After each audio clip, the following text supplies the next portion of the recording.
In this video, we are going to talk about what you can expect when you have a T1 to T5 injury. The learning objectives are listed above. We're going to talk about activities that you may need assistance with, as well as different equipment that may help with that, and also give you an understanding of what level of function you can expect with a T1 to T5 injury.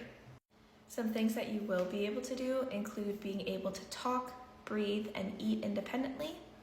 You'll also be able to move your arms and hands as you were before your accident. You'll also be able to independently manage a bowel and bladder program.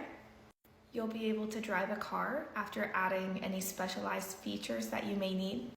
And you'll be able to use a manual wheelchair to move around your home and the community. What you can expect to be different is you may not be able to feel or move your lower trunk or lower body. When you leave the hospital, you may require use of adaptive equipment to help you with bathing, dressing, and using the toilet. And if applicable to you, you might need assistance with standing and something we call a standing frame. This is an example of one kind of standing frame when it's in the position that's all the way up. However, it does go into a seated position where you would sit down with these paddings against your knees here to stop your knees from what we call buckling or locking out.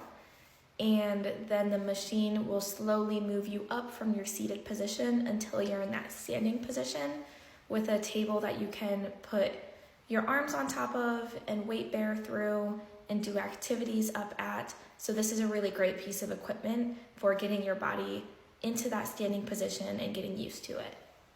Another piece of equipment to help with transferring is shown here. This is called a slide board. You place it on whatever surface you're on and the one you're moving to, and then using your upper body strength and whatever you can with your legs, you'll push and scoot your bottom along the wooden piece of the sliding board. It will stay positioned underneath of you until you scoot all the way to the other surface. Something else that might be useful to have at home is what we call a 3-in-1 commode shown here. You can use the blue bucket here to attach to the bottom hole of the chair so that if you're unable to make it to the bathroom in time, you can keep this next to your bed. And then once you're done using the bathroom, you can just dispose of whatever's in the bucket. And also this can be used on top of a regular toilet just to make the toilet taller, so that you don't have to sit so close to the ground and it will be easier to get up from and stand from. And there's also rails on the side in case you have weaker core strength that you can hold on to.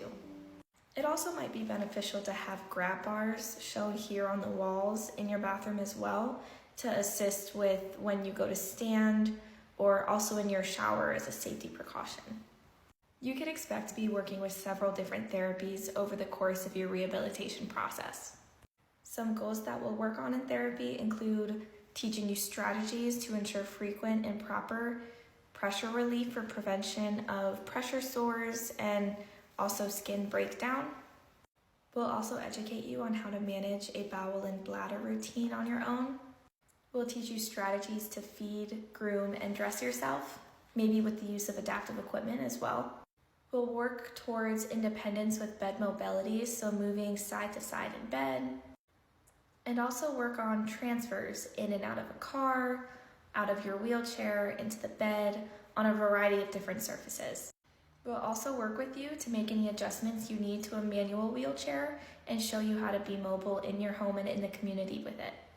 During that training, we might have you go on uneven surfaces or navigate things like small curbs.